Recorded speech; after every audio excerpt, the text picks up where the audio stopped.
You found out the two top ones were called atrias, both right and left. You found out the two bottom were called ventricles, both right and left. So with those being our four chambers of the heart, we kind of got a good understanding, Mr. Gilmore. But I need you to help me understand the order in which they're going to receive blood.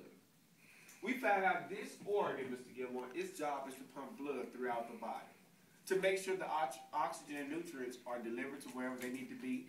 The waste products and CO2 is picking up where it needs to be taken off of. Fair enough? But let's look at it. This heart has a direct relationship with these things we call lungs. We found out on the right side, Mr. Gilmore, there's 3 lobes, but on the left side, there's only 2 lobes.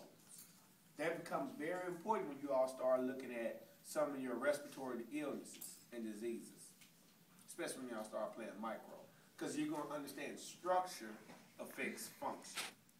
And the main reason why I want to teach you all this material like this is because you'll understand, well, this structure is this size, whatever the case may be, with these dimensions, that's going to definitely affect its function. Because you all have heard of this thing called cardiac output. But as you're going to notice when we go through the material, is equal to stroke volume times something else, which means resistance. But I need you all to kind of stay with me on this. Because, Mr. Gilmore, what you're going to end up covering is not only just heart, not only circulation, but you're going to end up covering vessels, which is our next PowerPoint that we're going to cover. Make sense? Now, Mr. Gilmore, you told us the last time we were here that the largest vein in the body is known as the vena cava. Well, the vena cava, Mr. Gilmore, does something unique for us. He says, my job is to bring blood back towards the heart. If that's the case, Mr. Gilmore, the superior vena cava, he says, I'm going to bring all the deoxygenated blood, Mr. Gilmore, from the head and the neck and the arm, so to speak. But then, Mr. Gilmore, I see this large vein coming from the posterior thoracic wall. His name is a zygous vein. So all this blood that comes from the posterior thoracic wall, Mr. Gilmore, is going to come via the azygous vein. He dumps right into the superior vena cava right before he goes into the heart, if you notice that. Make sense? Mr. Gilmore, if that's all the blood that's going to come from the head, neck, and arms and the posterior thoracic wall, what about all the blood that's going to come from below the heart and the legs? Well, that blood is going to come back to the heart via the inferior vena cava. So, Mr. Gilmore, all the deoxygenated blood, Mr. Gilmore, the oxygen-poor blood, Mr. Gilmore, is going to come from the abdominal area, lower legs, is coming through who? Inferior vena cava. Does that make sense? So what you're telling me, Mr. Gilmore, is the vena cava is the main vein that's going to bring this deoxygenated blood back toward the heart. That's correct. Everybody with it?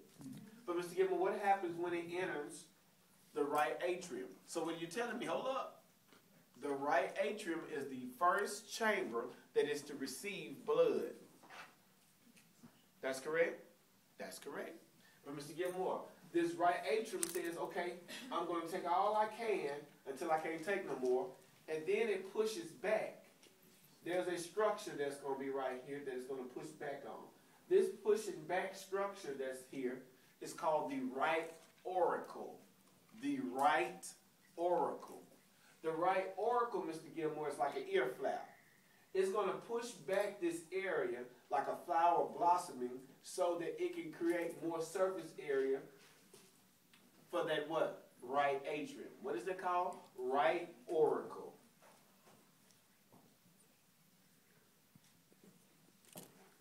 The right auricle. But Mr. Gilmore, this right atrium says, look here, I can't take no more blood. I'm ready to squeeze this out. So the right atrium, Mr. Gilmore says, I'm going to dispel this blood through what we call the tricuspid valve. So the blood leaving the right atrium goes through the tricuspid valve, only to enter what? The right ventricle. Now, there is a unique structure that's found in the right ventricle. This unique structure that's found in the right ventricle, Mr. Gilmore, is called a moderator band. a moderator band. I want y'all to look up and find out what the moderator band does. There's a unique structure. It's only found in the right ventricle, and it's called the moderator band. If that much is true, the blood says, look, I can't stay in here no longer. I got to go through another structure. The structure where the blood leaves the right ventricle, Mr. Gilmore, is going to be called the semilunar pulmonary valve. Semilunar pulmonary valve. Where Mr. Gilmore is going to go through the semilunar pulmonary valve only to enter what we call the pulmonary trunk. It's going to enter this semilunar pulmonary valve to enter the pulmonary trunk. Mr. Gilmore, now it comes to a fork in the road. What do you mean it comes in a fork in the road? The blood has to make a decision whether or not it's going to go left or right, but it has to make a decision right now. You follow me? That decision, Mr. Gilmore, is to deliver this what? Blood. Notice this blood is still deoxygenated. This is oxygen-poor blood, Mr. Gilmore. But why am I sending it to the lungs? Because I need to clean this blood up. This blood ain't got no oxygen in it. It's got carbon dioxide in it. It's got waste products in it. I need to clean this blood up. So, Mr. Gilmore, I'm going to send it to the lungs so it can be reoxygenated. Make sense? It's going to be reoxygenated, Mr. Gilmore, but hold up.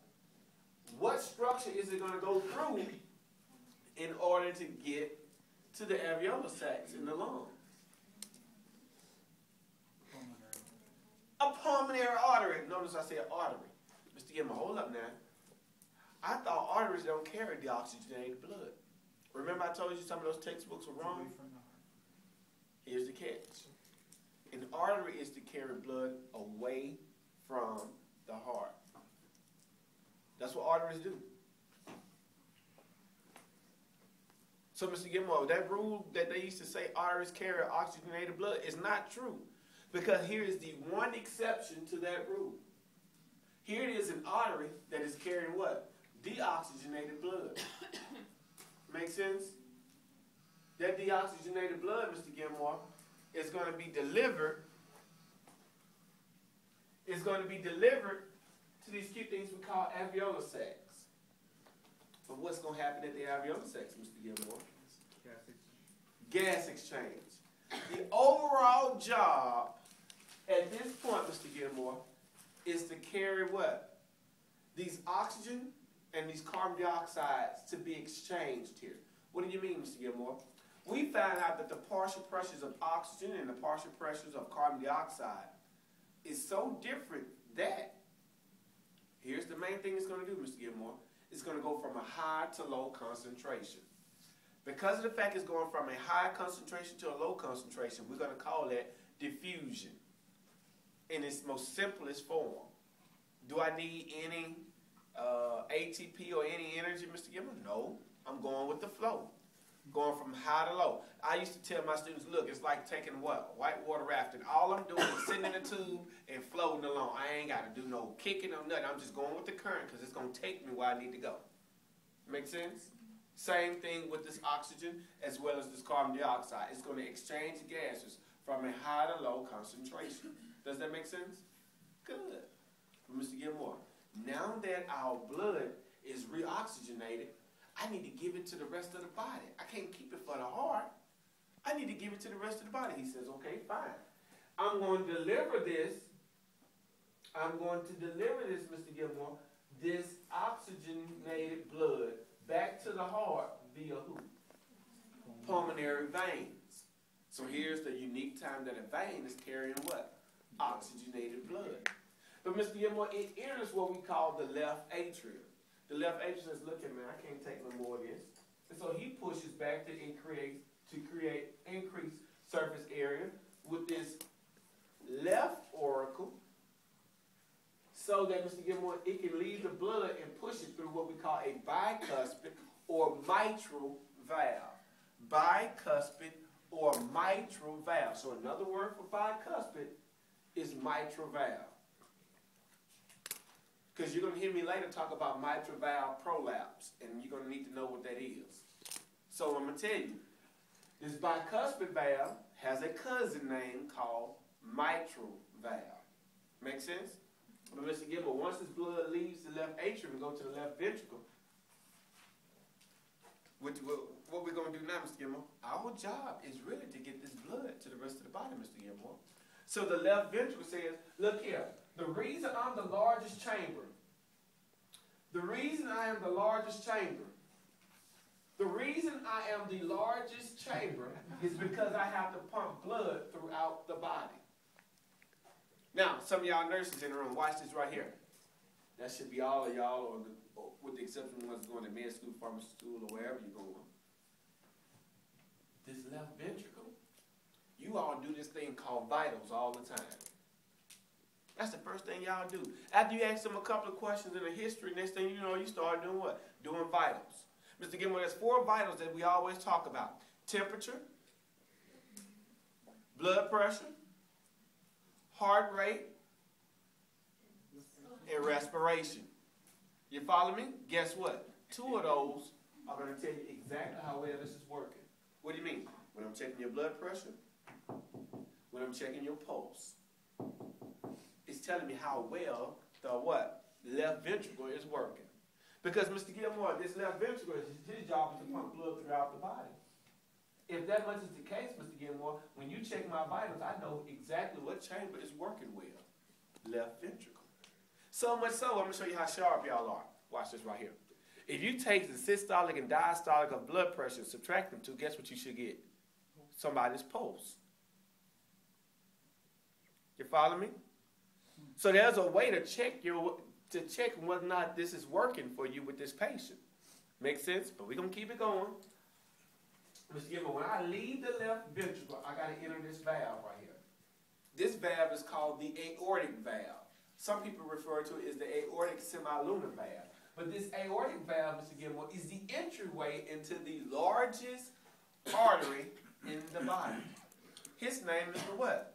Aorta. So, Mr. Gilmore, if this is the aortic semilunar valve, I enter this, and it's going to be the ascending aorta, through the aortic arch, or the arch of the aorta, down the descending thoracic aorta, when I cross the diaphragm, I'm going to be called the abdominal aorta. No matter what, Mr. Gilmore, it's still the what? Aorta. That is the largest artery in the body. Mr. Gilmore, I need you to kind of take me slow. You know, I need you to play that John Legend and take me slow. So here's what we got. Coming out the arch of the aorta, Mr. Gilmore, what's the first vessel? Brachiocephalic. There we go. This fella's called brachiocephalic. Well, Mr. Gilmore, brachiocephalic going to give rise to what? Right subclavian and right common carotid. Because this right here is the trachea, Mr. Gilmore. Here's the larynx, here's the trachea, or the cartilaginous rings of the trachea. That's what that denotes. Well, if I got a right common carotid, what would I have over here? Left common carotid. Well, if I got a right subclavian, what I got over here? Left subclavian. Make sense? Now, believe it or not, you all just taught me heart circulation. There's a little extra that goes with this.